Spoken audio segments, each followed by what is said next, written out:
Hi everyone, I'm Cyrene Felicitas from BSEd 1A. So we're gonna talk about what is global governance. Global governance is a deliberate order that arises through common good.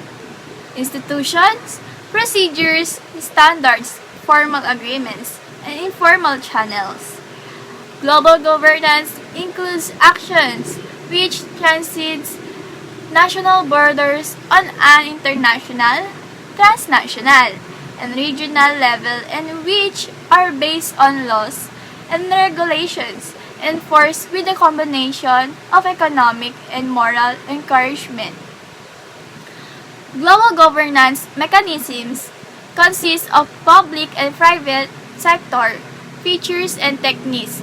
These components contain agreed standards, changing standards based on common values and private authorities that are eventually implemented by countries. Global governance methods include the harmonizations of legislation across member states, multinational regimes, global policy issues networks, and hybrid institutions which combine state agencies with organizations of the private sector. Global governance brings together many parties to organize global collective action. The overall objective of global governance is to deliver global public goods, notably peace and security, justice and conflict resolution mechanisms, working markets, and consistent standards for commerce and industry.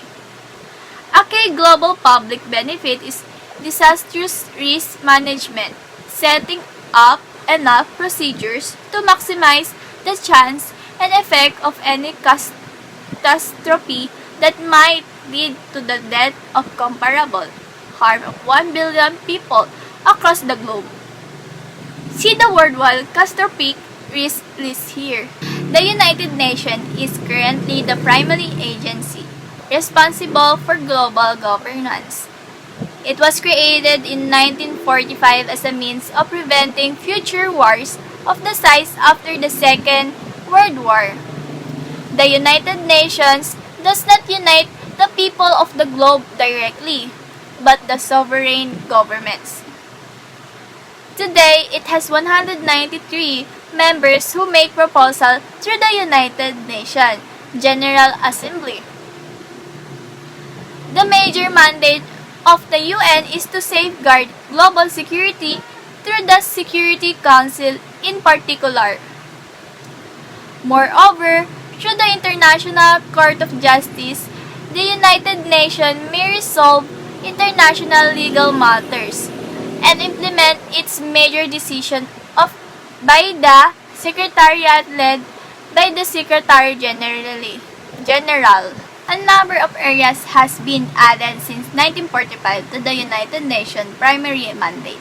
It strives in particular to secure more shared prosperity as a desirable aim in itself, and in indirect means to promote global stability through a variety of organizations and institutions.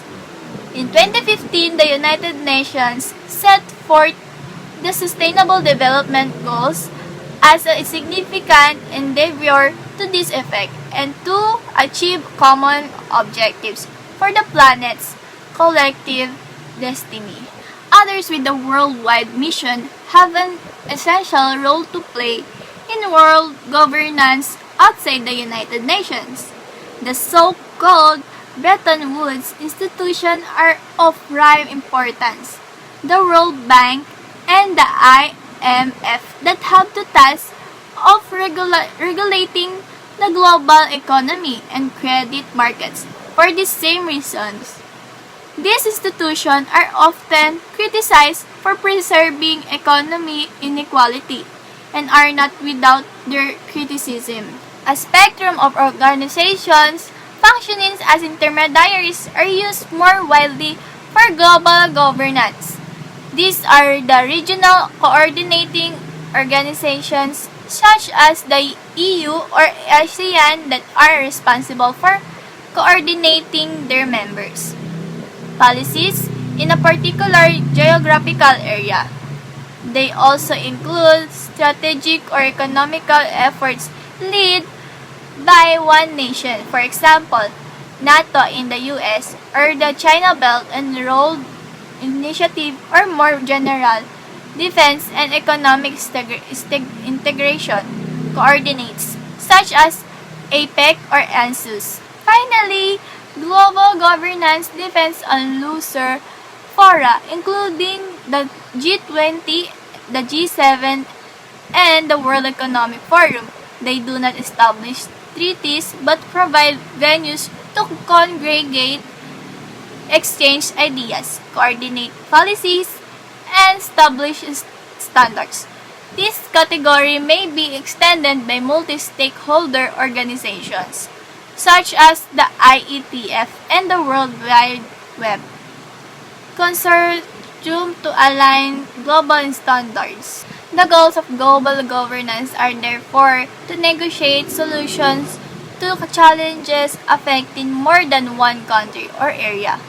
The reaction of global governance to problems resulting from the expanding world of interconnection and the necessity and relevance of a procedure designating laws, regulations, or regulations regulating political, economic, social, and cultural concerns to be applied on a worldwide scale might be discussed. Pros and cons of global governance.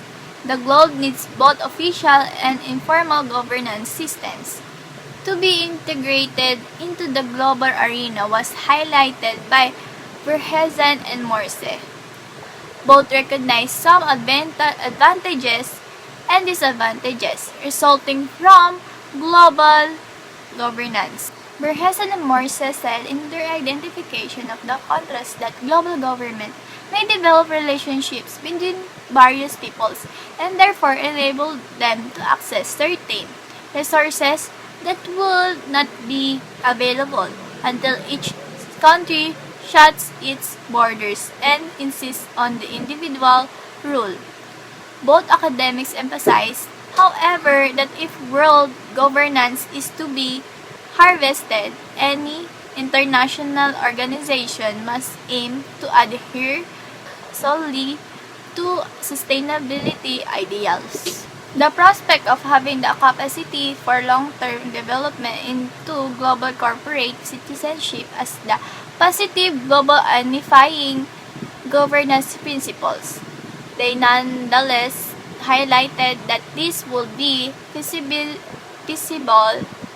only if the world were to gain a passionate leadership and trust in the current global institution.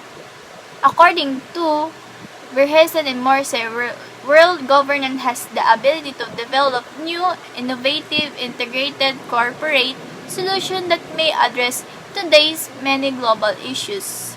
These governments create institutions to preserve their sovereignty in principle. Involva and Roy stated that with these reasons, international institutions typically only have a defensive mechanism in place for such nations. This is done by giving contradictory tasks to organizations. These governments employ them to contravene the established bound environmental or human rights legislation and law like that.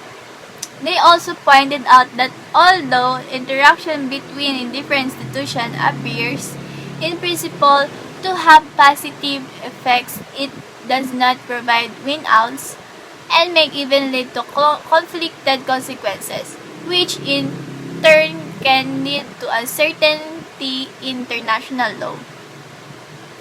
Legal irregularities between various regulatory agencies have impeded international law's legitimacy.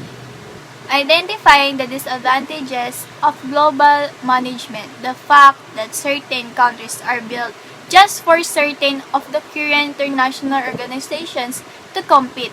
They said that if these training courses are designed to stop the competition for resources and projects. The efficiency of the participating businesses may then be improved. It has also been identified that the interaction between organizations is a beneficial process that enables organizations to achieve objectives and aims. One example is the dispute settlement system of the World Trade Organization, which both rich and developing nations are increasingly using.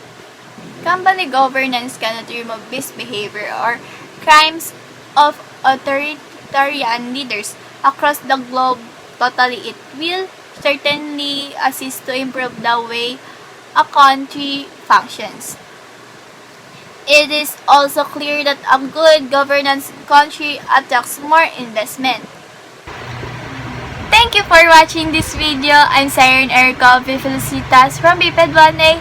Thank you.